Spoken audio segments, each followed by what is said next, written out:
Well, good afternoon, everyone, and thank you for joining today's webinar, COVID-19 and Disparities of Liver Disease Care. My name is Julius Wilder, and I'm pleased to be moderating today's webinar along with my co-moderator, Nadia Jonasant. Today's webinar is being recorded and will be made available on the AASLD website and in Liver Learning.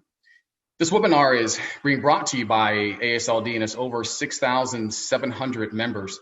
Our members are instrumental in creating exceptional educational content such as webinar, and you can play a vital role as well in this, bringing liver disease and treatment to the forefront, and as well as take advantage of the many member benefits we offer. And so please visit aasld.org to learn more about becoming a member.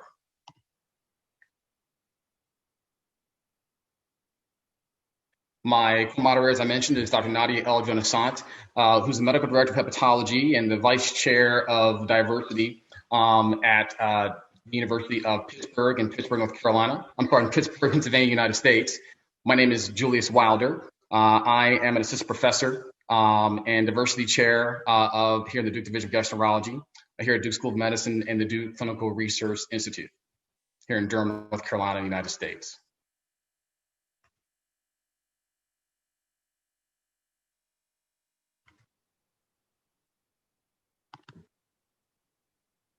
This is our agenda for our meeting.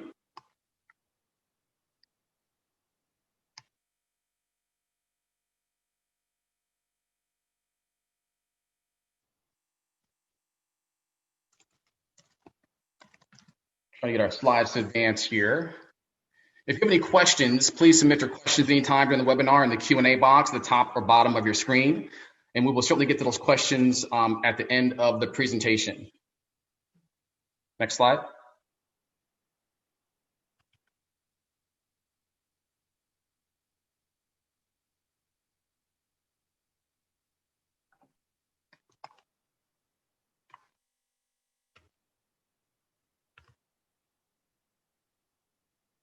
Our first distinguished presenter will be Dr. Aftab Allah, Professor of Hepatology from the Royal Surrey in the United Kingdom, and then we'll also have Dr. Samia Jayakumar, Assistant Clinical Professor at British Columbia in Canada.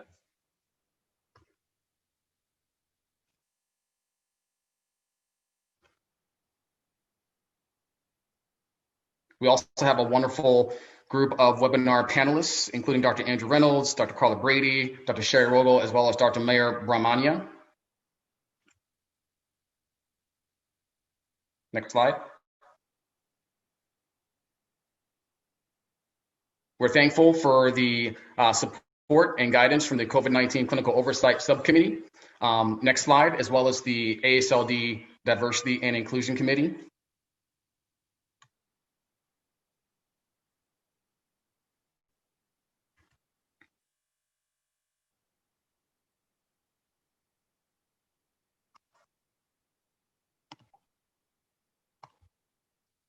Next slide, please.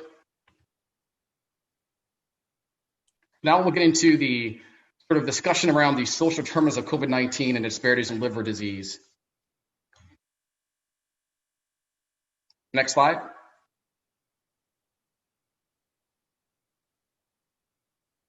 These are our objectives. You can go to the next slide. What we'd really like to do is to delve into a discussion about why we are seeing the disparities that we've seen with respect to COVID-19 and liver disease. And we'll begin today with a discussion around what we've seen in the United States. We'll talk about the underlying factors, the underlying mechanisms, and eventually in our conversation, we'll get some of the solutions. Next slide.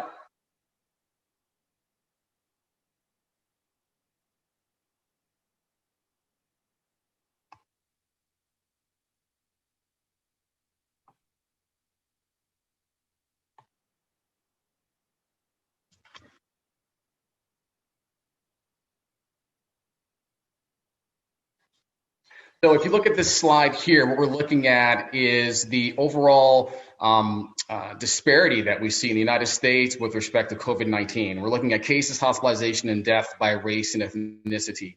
And what you see is that as you look at United States, looking at American Indian, Alaska Native, looking at Black African American, as well as Hispanic or Latino persons, you see tremendous disparities.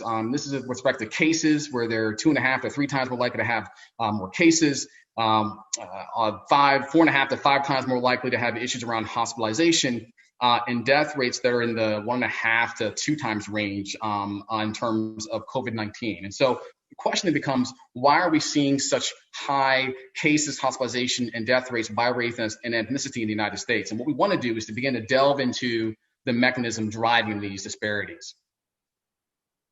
As we begin that conversation, it's important that we stop and understand the role of theory.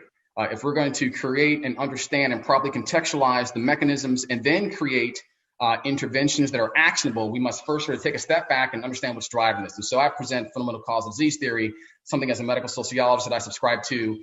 In this setting, we look at race and ethnicity as fundamental causes of disease that act on outcomes in COVID-19 through multiple replaceable mechanisms. These mechanisms may or may not include socioeconomic status, as you can see with the red circle representing SES and the larger blue circle representing flexible resources outside of SES. But these factors impact outcomes.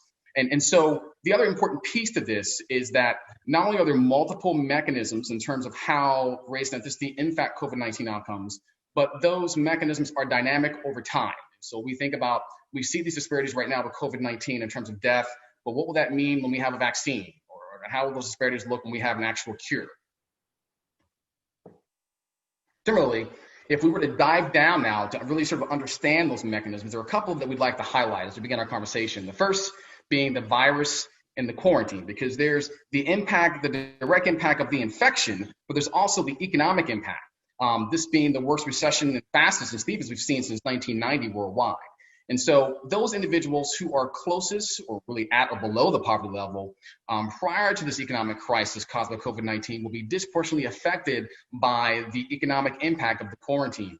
That has obviously impacts right now in terms of health, but as physicians and hepatologists especially, we'll need to keep this in mind moving forward in terms of trying to understand the issues our patients are going to have.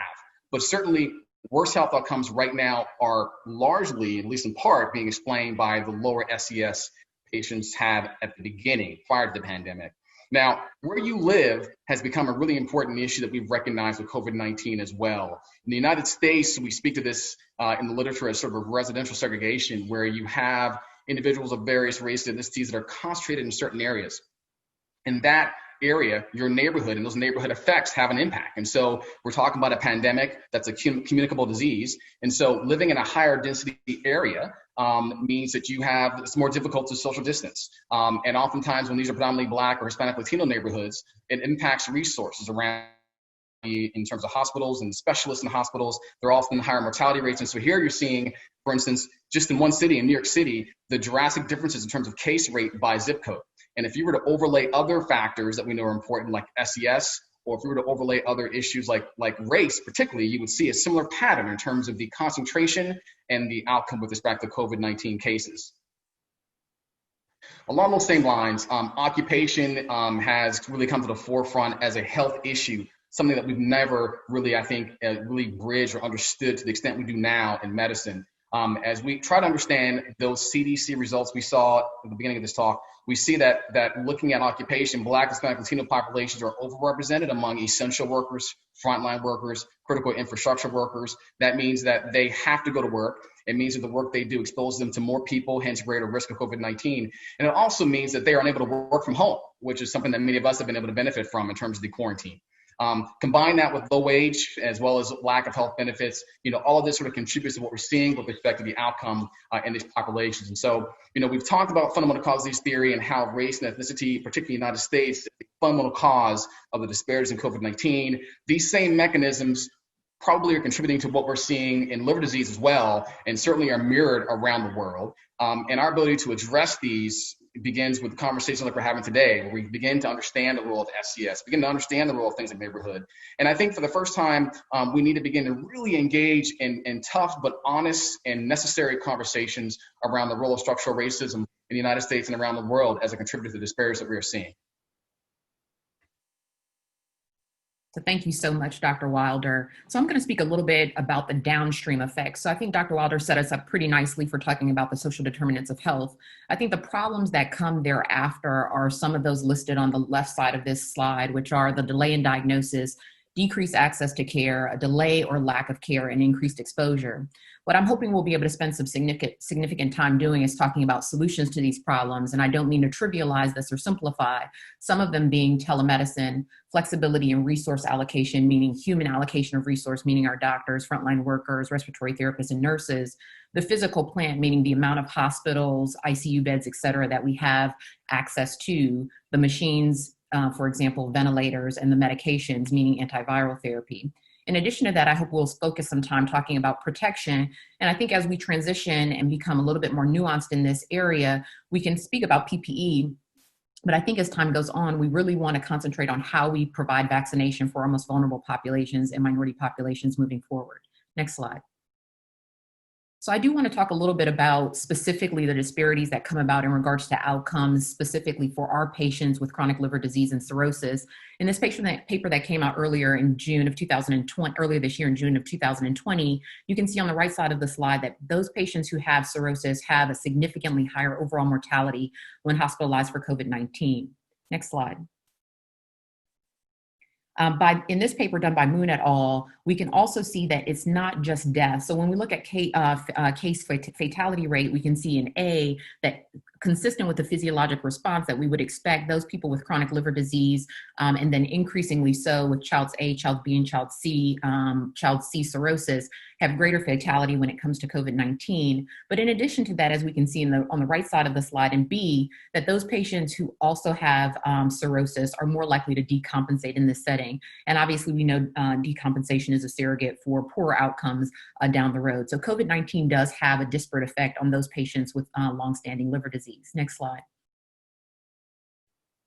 So what I also want to focus on here is that there is something that is unmeasured here, I think, and does not just surround COVID-19. In this study done in Italy, they looked at the excess rate of death in the COVID-19 era. And as you can see in the dark black bars, there's COVID-19 related death, but above and beyond that, there is an excess rate of death in 2020 during COVID-19 that is not accounted for directly by the infection.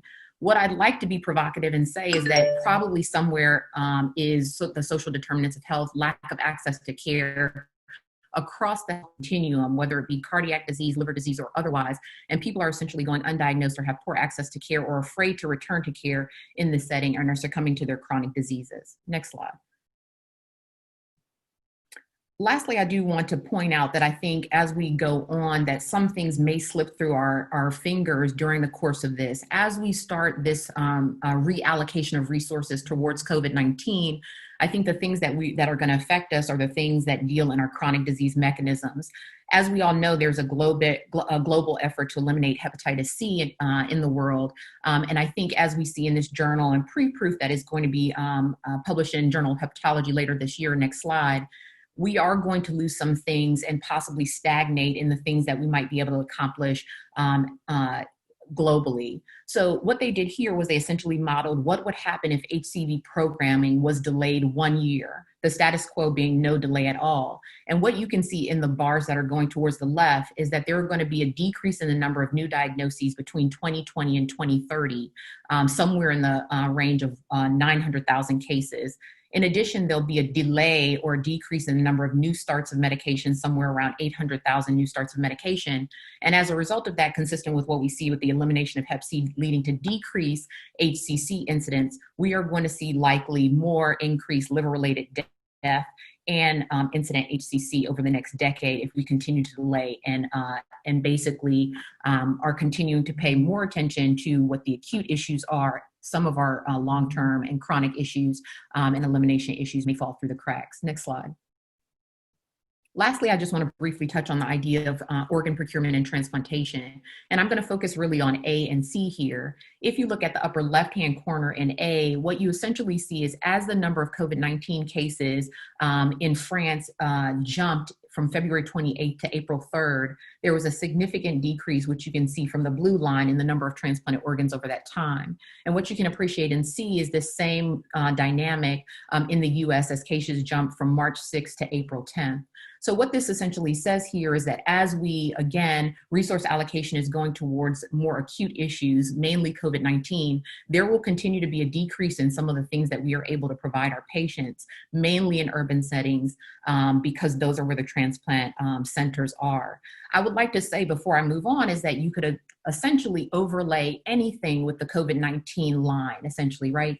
As you decrease socioeconomic status, you're going to have a decrease in the number of transplanted organs or the decreasing amount of Hep C elimination. As you increase urban density and living populations, you're essentially going to decrease the number of transplanted organs in that population. Next slide. So I say that to say that our power to improve the health of our world lie in our equitable and sustainable solutions. So that what I have reviewed here has been that essentially those people with chronic liver disease and cirrhosis have increased mortality from COVID-19. There is an excess death in 2020 that's not accounted for by COVID-19 that I'd like to be provocative and say is probably from the fact that people have less access to care and lack of access to care for their chronic diseases, not just liver disease, but across the health continuum. Our international agenda for Hep C elimination, I think, is at risk secondary to the COVID-19 pandemic as we start to allocate more resources to our acute issues, and the things that are on the underbelly of prevention may stagnate or slip through the cracks. In addition to that, organ procurement and the rate of transplantation continue to stand to decrease if we continue to have a rise in COVID-19 cases. Lastly, I just want to say, before I move on to Dr. Allah, is that there has been a long-standing pandemic of poverty, lack of access to care, treatment, and diagnosis. And COVID-19 has made that idea, this idea of lack of access, treatment, and diagnosis real for all of us, but has simply exacerbated it for the most vulnerable populations. I just want to say thank you all for coming into the webinar. Dr. Allah is going to take it from here and talk to us specifically about the health disparities in the UK and how that has affected things in the short term. Thank you, Dr. Allah. Oh, hello, everyone. Thank you very much to the organising committee inviting me and sharing with you some of our experiences from the UK and how we can all make a difference in the tragic disease. Next slide, please. So we know that COVID-19 has a disproportionate impact on the UK Black, Asian and minority ethnic or BAME groups, as we know it. We in the UK did take COVID-19 seriously right from the start. But the thing that really brought it to our very eyes was the Intensive Care and National Audit and Research Centre audit performed in May. And this showed quite starkly that the Black and Asian patients who were critically ill receiving advanced respiratory support were discriminately affected. And in fact, there was 15.2% and 9.7% mortality in these patients. Next slide, please. So as you can see, our top journal for healthcare workers, the Health Society journal, highlighted the issue of death affecting NHS staff and frontline workers. And as you can see quite vividly, that there is a significant problem of mortality of Asian and Blacks during that time period. And we found that BAME individuals accounted for 63% of deaths in staff groups. Next slide, please. So the NHS data at the end of April 2020 included ethnicity for the first time, because actually, of course, we were never including ethnicity as part of any outcomes. So we used NHS and the Office of National Statistics data for patients with COVID-19. And we looked at the outcomes from March the 1st to April the 21st of every single death in NHS hospitals in England. And we accounted for differences in age and region. And in doing so, we calculated the increased risk using standardized mortality ratio. Next slide, please.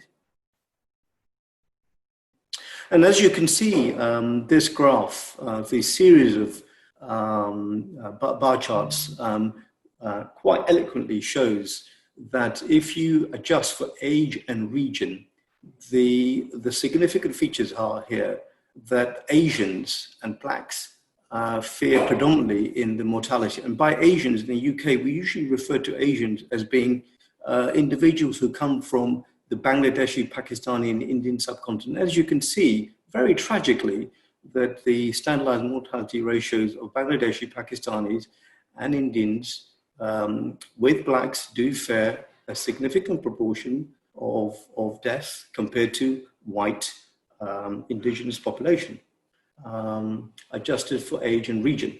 Next slide, please.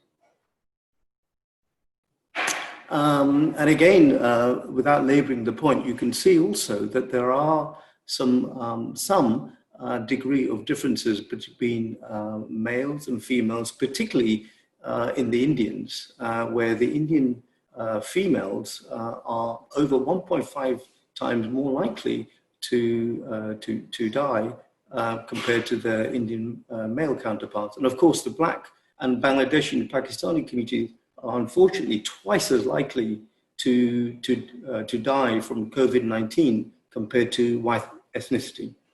Next slide, please. So these are stark facts, and we must act now to prevent people from getting infected. And the sort of strategic approaches that we're adopting is really to ensure that linguistically and culturally, we are advocating appropriate public health communication, targeted messaging, and a sustained engagement, which we believe should be provided to reduce household overcrowding, poor accommodation, and occupational risk of infection. Next slide, please. And so we must act now to improve the outcomes in those who are infected by removing barriers in accessing to NHS care, and also to improving the care of long-term health conditions. Now, for migrants specifically, we believe that there's certainly limited healthcare entitlement, which results in untreated conditions, and of course, chronic conditions being poorly managed. And we believe that removal of all NHS charges and certainly stopping data sharing between NHS and Homeland Security is of ultimate importance in addressing migrant health and COVID-19. Next slide, please. So we must act now to reduce almost the wider impact of COVID-19 by essentially reducing the greater adverse consequences of the extensive social distancing measures in place. We also believe that children should actually, we believe children are sometimes unforgotten cohort. Children should receive an education and safeguarding, and there should be provisions for adequate income protection to ensure that low paid, the non-salaried and 0-hour contract workers can afford to follow isolation and stay-at-home recommendations. Next slide, please. And so these unacceptable differences, as I've outlined, are really an extreme example of long-standing inequalities which affect BAME groups in our society. And as we emerge from COVID-19 pandemic, we must ensure that these unfair and unavoidable disparities are addressed.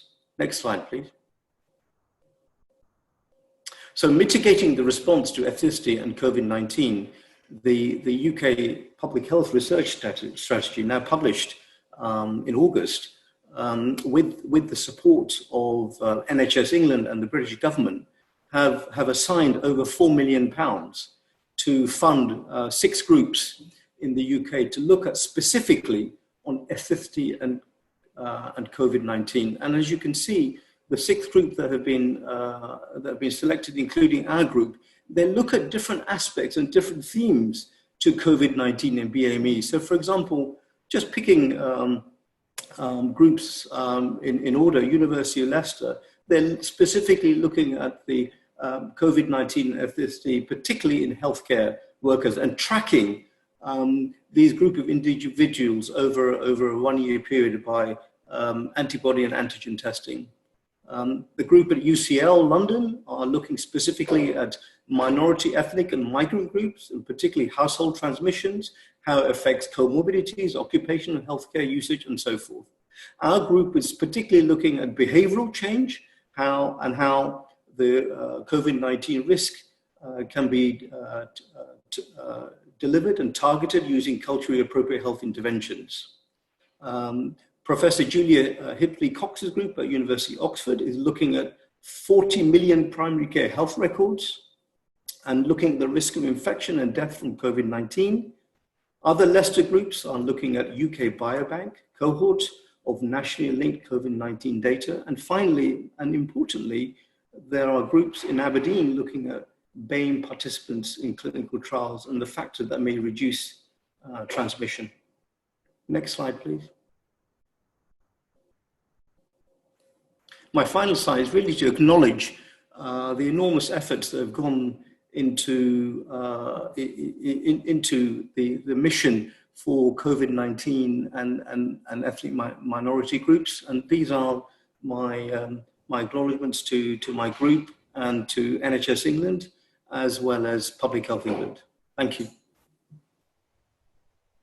Thank you, Professor Allah. We appreciate you. Now we're going to move forward and have Dr. Jayakumar speak in regards to COVID-19 and disparities in liver care in Canada. Welcome. Thank you. And thank you to the committee members for asking us and allowing us to present our information. Next slide, please. Neither of us have any relevant financial disclosures. Next slide. So this has been touched on by the previous presenters, but I do just want to discuss again, the social determinants of health have a strong relationship with income distribution, education, employment, job security, food insecurity, childhood development. But one of the things that I do think is important that we will touch on during this talk is actually Aboriginal status. And for those of our participants who are not Canadian, Aboriginal refers to the original population in North America prior to colonization by the British and French. And they're also called, they used to be called Native Americans, and the other term that is often interchanged with Aboriginal is Indigenous. And in Canada, there are two sets of Indigenous peoples. The northern set is called the Inuit, and then the Native Americans that live in kind of the southern part of Canada are Aboriginal, and there are some, there's definitely cultural differences as well as some genetic differences as well. Next slide, please. Next slide. So because I think many people are familiar with the US healthcare system as well as the NHS, I did want to discuss what the Canadian healthcare system looks like. So it is, the Canadian Healthcare Act was actually passed in 1984, and it's called Medicare. And so we have public healthcare funding for hospitals and inpatient services, as well as seeing physicians and to undergo any sort of diagnostic procedures. And the funding for that comes from public taxation. However, each province, the role of healthcare and determining what exactly is covered when it comes to prescription care and other things is up to each province, and each province tends to have different rules in terms of what medications are covered by public taxation versus which are not. And there's not really any sort of joint or overlying structure where you can actually obtain data for the entire country. Often provincial healthcare organizations are broken up into regional healthcare authorities. And so unfortunately, it's a lot more difficult to pull that data from Canada without necessarily getting all of the provincial healthcare organizations and government departments involved. So as this slide shows, the first layer is healthcare in terms of hospitals, physician visits, and diagnostics, which is covered for pretty much all Canadians, permanent residents, and people here on a visa. Layer 2 is mixed services, and some of these services are publicly funded, and some of them require private funding in the form of private insurance or out-of-pocket payments. And so this can refer to prescription drugs. So there's a certain number of generic medications or medications that are felt to be essential to healthcare that are covered by public taxation, but there are many drugs that are not covered, and many people in Canada will have private insurance to cover those prescription drugs. Similarly, home care, long-term care, and mental health care is often covered by private insurance or out-of-pocket payments. And finally, layer 3 is private services, which are not covered by public taxation at all. And this is dental care, vision care, complementary medicine, and any sort of outpatient physiotherapy. In-hospital physiotherapy is covered under layer 1. Next slide, please. So as I'm highlighting before, layer 2 and 3 are really require independent funding. And so there was a recent survey done a few years back, and out of 11 countries that were actually surveyed in the world, when it comes to safety, timeliness, efficiency, and effectiveness, Canada actually ranked 10th out of the 11th overall. Next slide, please. Next slide. So in terms of Canada, I just wanted to give everyone an idea of what Canada actually looks like and how people are distributed. So the geographic area of Canada is about 10 million square kilometers. And for our American colleagues, that's about 4.8 million square miles. The population of Canada is about 360 million, which for reference for our southern neighbors is essentially the population of California. Now, the initial left-hand side of this slide actually shows that the majority of the population of Canada is clustered in the southern area, so close to the US border. However, if you look at the right-hand side, that actually shows you where the majority of Canada's First Nations or Aboriginal people live. And you can see that the distribution in terms of population is actually quite varied in comparison to all the remainder of the population of Canada. The chart at the bottom actually shows the distribution of the Aboriginal population based on Statistics Canada survey in 2016. And you can see that over 50% of Aboriginals actually live in a rural area or in a small population center, which, as you can imagine, can lead to many issues with healthcare delivery and access. Next slide, please. Next slide. So initially, when Dr. Bermania and I were discussing how COVID-19 has affected healthcare in terms of disparities, again, I think most of these issues have been touched on by the previous presenters with regards to socioeconomic status, people living in remote areas. And some of the things that we were also concerned about was patients with mental health care concerns and essential healthcare or essential services workers, and specifically essential services workers where both parents were actually working in the household, so two-income households, but working in positions or occupations where they're unable to take time off of work on a regular basis. And they're also unable to access childcare during this pandemic. And this has actually resulted in job loss, thereby contributing to further issues with respect to financial care. Similarly, incarcerated populations and women and children fleeing domestic violence would also be affected, we were thinking in general. And then next slide, please. With respect to specifically liver transplant assessment in the COVID-19 era, these are some of the concerns that we've actually noted in different transplant centers across Canada. So part of it is the ability to complete required testing needed for listing for transplant, and a delay in doing these tests leads to a delay in listing, which has led to increased mortality. And then if there's often a trade-off where in patients who are either listed or who are quite sick that need to be listed urgently, but are unable to come into town and see us or come into the hospital because of COVID-19, especially if they're somewhat older or they do not have access to a computer and they're not able to video chat, most of these assessments are being done on the phone. And so we're not actually able to assess for frailty testing. And so what has happened is we'll actually call people in for a transplant, and whether they're new or they're people that we've been following for some time. And unfortunately, what happens is they'll come in and we'll realize that they're a lot more frail or they've deteriorated with respect to nutrition and cachexia from their previous visit. And this is unable to be assessed, whereas previously in the pre-COVID-19 era, this was something that would have been picked up quite early on, and these patients would have potentially been put on hold. Similarly, there's been issues with having family supports available to care for a patient if their support is not living in the same residence. And then, of course, as we've, I think, all noted, there's been a delay in surveillance and local regional treatment of HCC.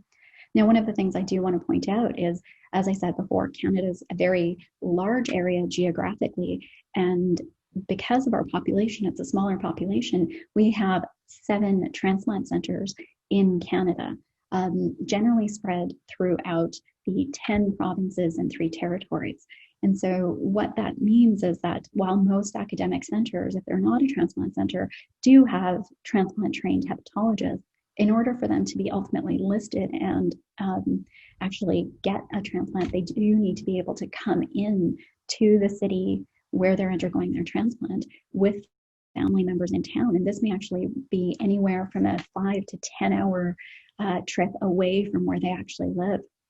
And this has obviously resulted in a lot of strain, because if they're coming into the town where they're getting their transplant and they're expected to be there for at least the first month after transplant, this is putting a great deal of strain on their family members. Next slide, please. So this is unfortunately, unlike the US and the UK, we, partly because of the way our healthcare organizations are set up, we haven't been able to get great data with respect to COVID-19 and racial disparities. This is data that was recently published just on August 30th. And this looks at Toronto, Ontario. So this is one town in Canada, and it is probably one of the most racially diverse cities in Canada. And so what they found was that COVID-19 cases were actually disproportionately higher in areas of Toronto with neighborhoods where they had highest visible minorities. And similar to what Dr. Aftap reported, the areas that were hardest hit of COVID-19 and the ethnicities that were hardest hit by COVID-19 in Toronto were Black communities as well as South Asian or Indo-Caribbean communities. Similarly, when they compared income quintiles, the income quintiles showed that there was a marked difference in COVID-19 in patients in the lowest income quintile compared to the highest income quintile. So about 26% versus 16%, comparing at both ends of the economic spectrum. Next slide, please. And just so that you can understand what essentially the ethnic composition of Canada is, this is based on the census data from 2016. And as you can see, there's a lot of people who have identified as Canadian in terms of their ethnic origins.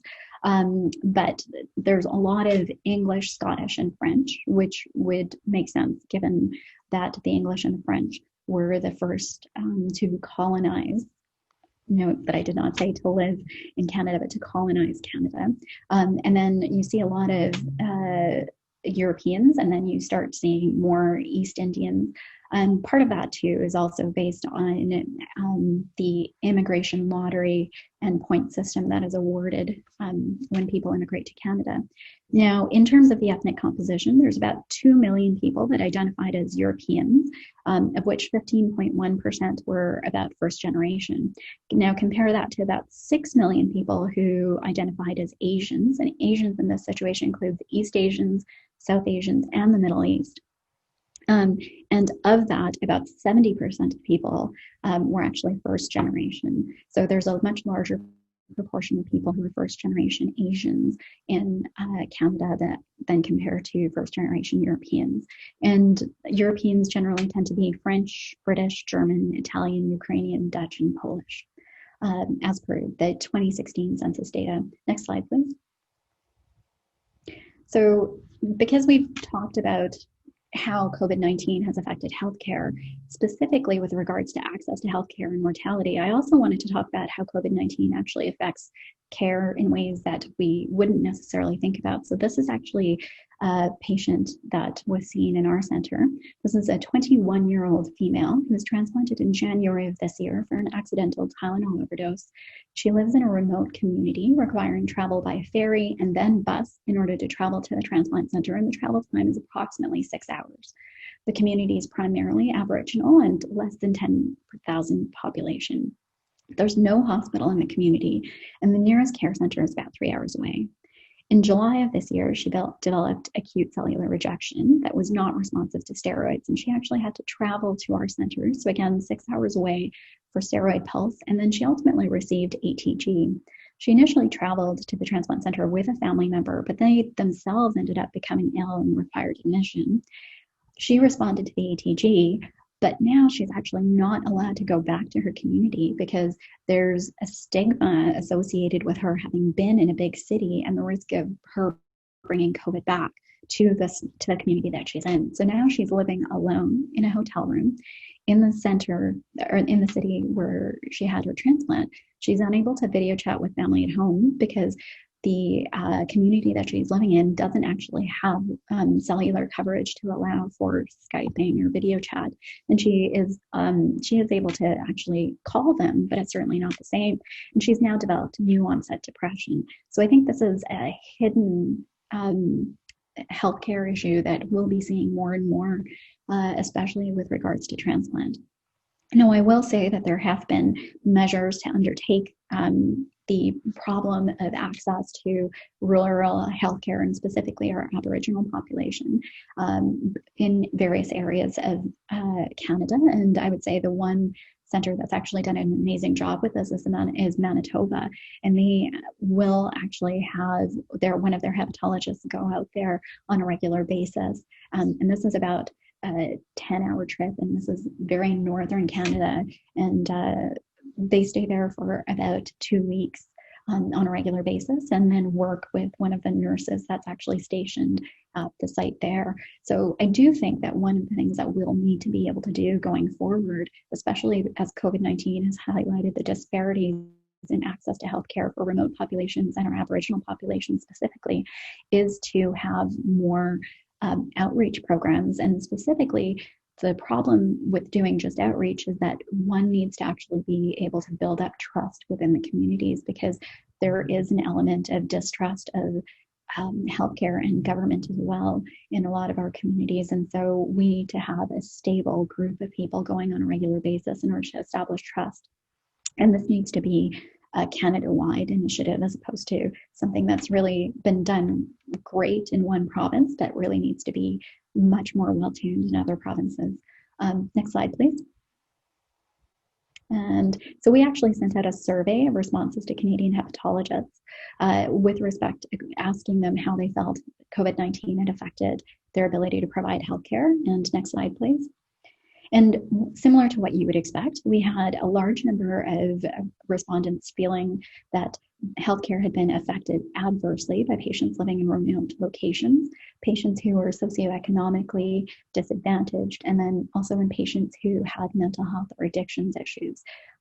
There was about half of our respondents felt that patients who were elderly or who did not have access to technological either literacy or simply the technology to do telehealth medicine were affected as well. But as you can see, and as I hope our presentation has demonstrated, remote locations and Aboriginal patients seem to be significantly more affected.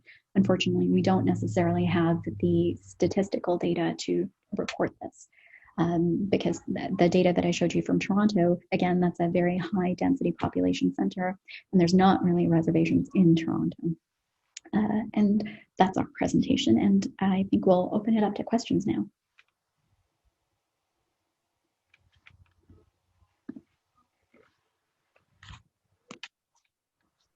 Great, thank you all for those wonderful presentations. We are going to open it up to questions and ask our panelists to unmute and turn their videos on.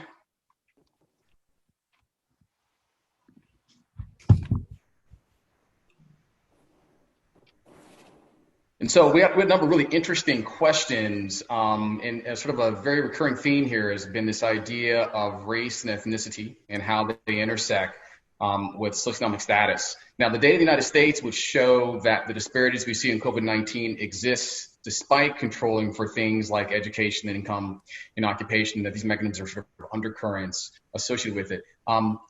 Could you all maybe speak to, perhaps Dr. Brady or Dr. Ala or Dr. Brahmanya, tell us a little bit about what the experience is like in terms of these racial differences. What are the mechanisms you think that are at play? And actually, Dr. Ala, we had a specific question about the UK and what's been observed in the South Asian populations. And are there differences there between what you think might play out in the United States? Thank you. I mean, we've got a fascinating cohort in the UK. A lot of the lessons that we're learning in COVID-19 and BAME are actually transferable from hepatitis C and communicable diseases testing, actually, in the UK. So, for instance, the kind of novel things that we're observing, particularly with regards to testing, is this idea of faith. It's a new concept which is emerging, where actually exploring the population's faith gives us access to those individuals which would have never dreamt of, and particularly with going to the community leaders and those pillars of the community, which is a way of actually accessing those populations which would have never ever dreamt of, and certainly on the emerging data that we have from our behavioural studies, we are looking at glimmers of hope of how we can access that community on COVID-19 and the BAME population in the UK. So I think faith is something that we are actively exploring, particularly in terms of mitigating some of the risk factors we've described. So I just wanted to ask, I'm going to actually go back to this idea. I did want to ask, we talked a lot about race and populations that may be vulnerable to COVID-19. I was just going to ask Andrew briefly, for a population that we haven't spoken about that much during these presentations, are those people actively using, and how might, some of the things that we talked about, allocation of resources, et cetera, affect some of our HCV elimination programs and the COVID-19 issue, and how those interplay? Yeah, thanks, Nadia. I mean, we didn't talk about it specifically, but it was definitely infused in your presentation, talking about elimination efforts and so forth. I was kind of thinking of a couple of different things. The first is sort of, we have in the United States, I can only speak to the United States, but we've enacted policies during the DAA era, such as fibrosis restrictions early on. Those have sort of gone away as the years have gone on. But we still have sobriety restrictions in a lot of state Medicaid programs that sort of creates a ripe environment for advancing liver disease in people who use drugs, making them vulnerable to cirrhosis and then at risk for the serious outcomes that you discussed in your talk. I think another key population, and this intertwines deeply with people who use drugs, is the United States epidemic of incarceration. We incarcerate and imprison drug users at higher rates than anywhere else in the world, and our incarceration structure targets Black and brown people at higher rates than anyone else. So we have decades of creating a population in a setting where often hepatitis C treatment is still denied. So they're in crowded settings without access to PPE, without access to hepatitis C treatment. So we're seeing, horrible outbreaks of COVID-19 in prison settings throughout California. And then to speak to the final piece, to speak to your slide about sort of what we could be coming up with in the future. Certain service programs were severely hit by COVID-19.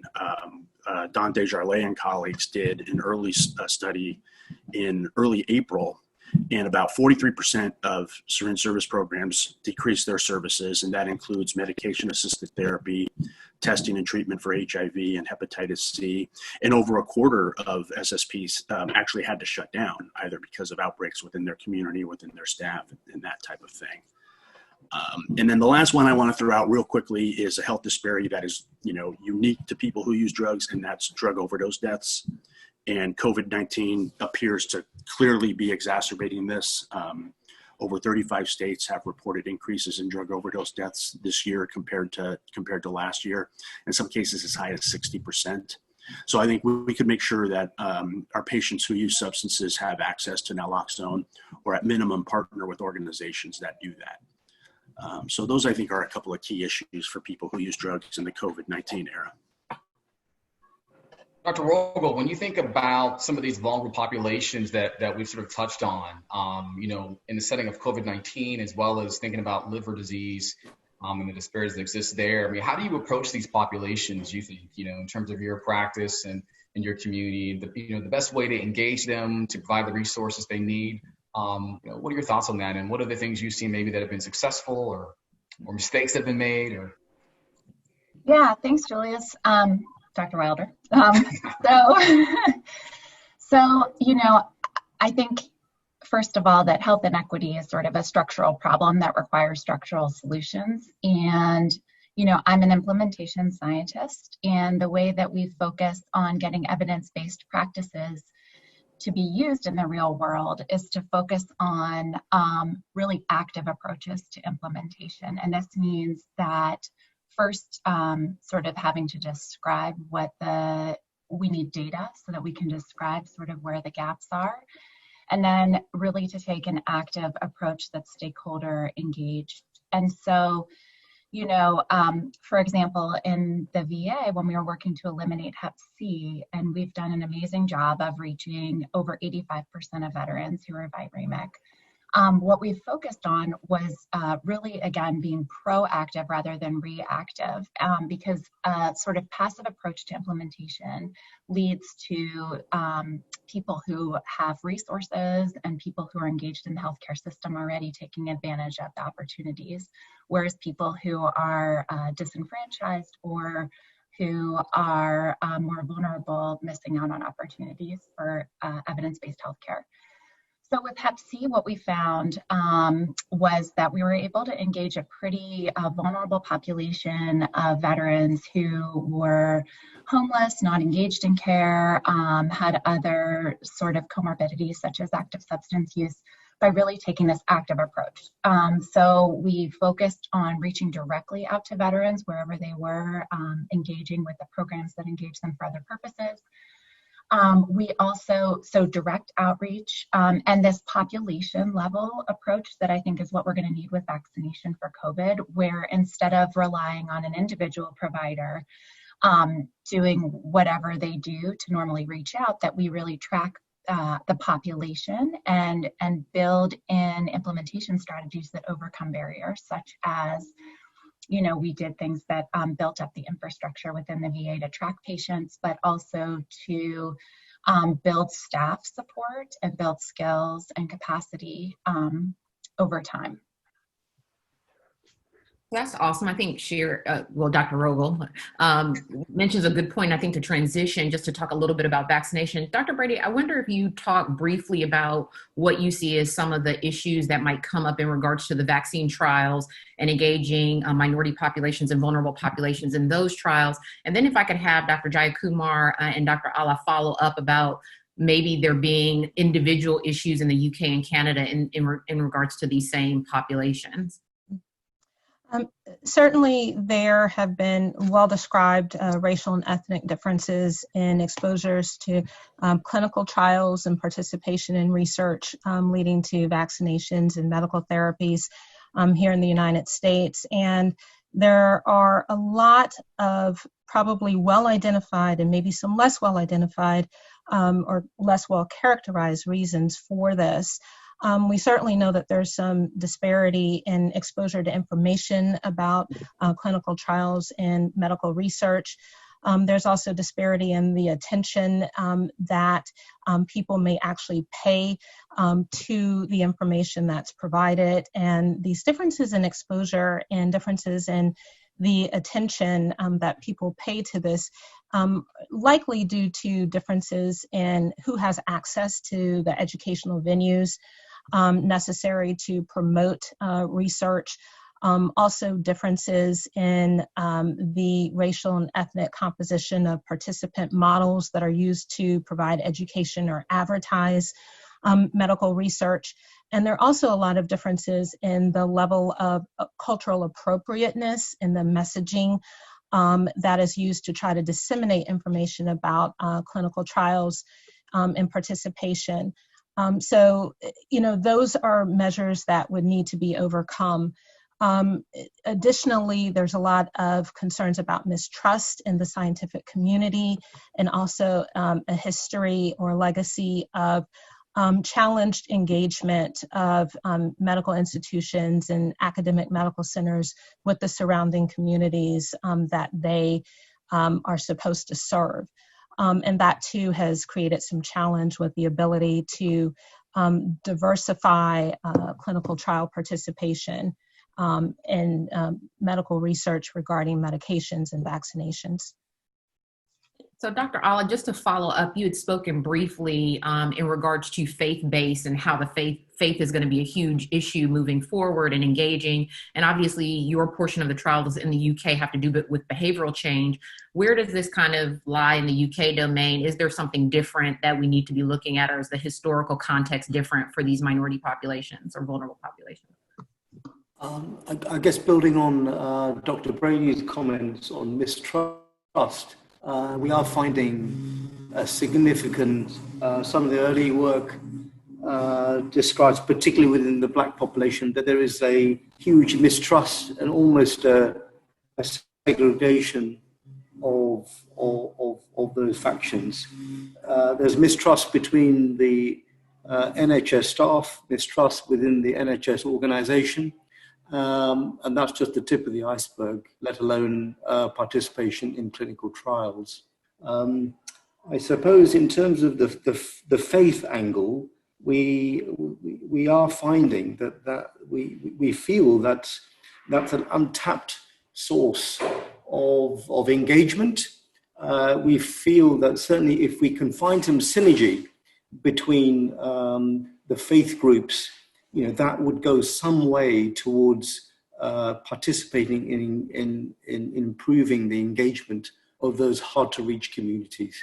And finally, with regards to the messaging that particularly our group is looking at, we feel that if we can really get into the hearts and minds of my BAME colleagues as a way of engaging, we feel that would be a way of almost rebranding the messaging, because at the moment the messaging, certainly in the UK, is misaligned. There is no congruent messaging. It's the government's putting out asymmetrical messaging.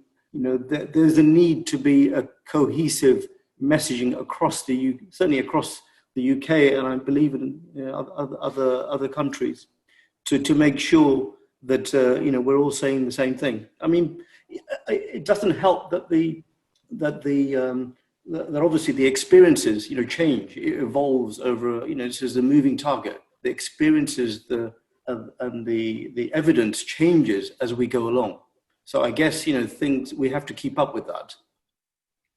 So in the setting of all these ongoing issues and barriers, and with COVID-19, and we're still trying to provide high quality, liver care to our patients, Dr. Coffin or Dr. Brahmanya, could you maybe speak to how we re-engage our liver patients, getting around all these barriers and get them back in the clinic so we can begin to provide care?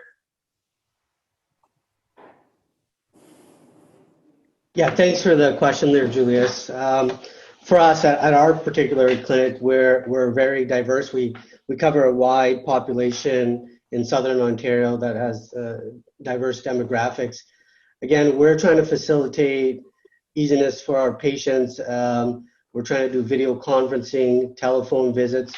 We actually have reimbursements for telephone phone calls. And so we're trying to employ all these strategies for our chronic liver disease patients, but also for our pre-assessment patients as well. We're making it, trying to make it as favorable as it can be for these patients, and we're actually adapting to what our patients are asking for at this time.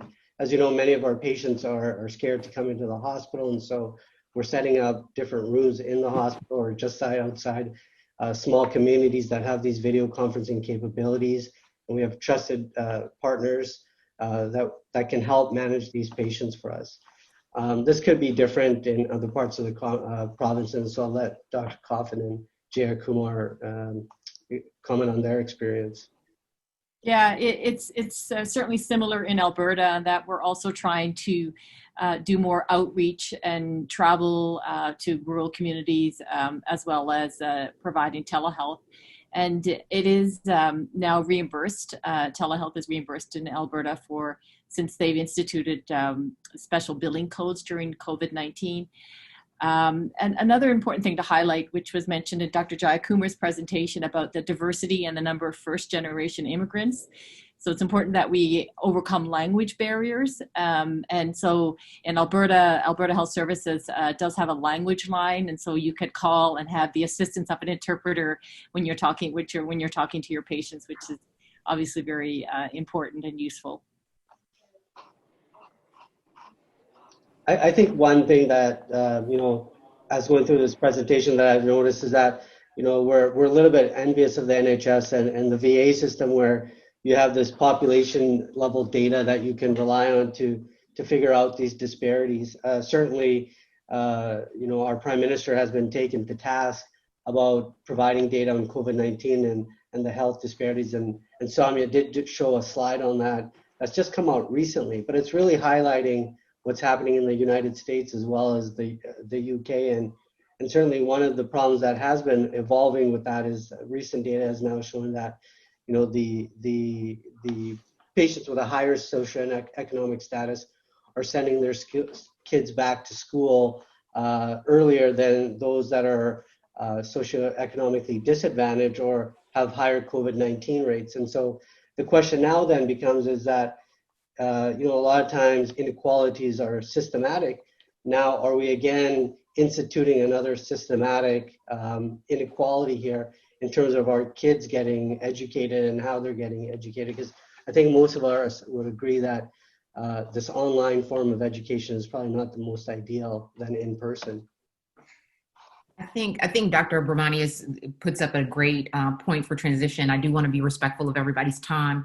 What I hear us saying, and in regards to a call to action, is this an idea of kind of what Dr. Rogel kind of said, which is an intentional and programmatic change. So us assessing and actually having data is important for us to understand what the disparities really are and where we're going to intervene on the populations that are most vulnerable to all of these things. And I think Dr. Brahmani's point is to say, are we creating further chasms in the have and the have-nots by perpetuating these things is really, really important.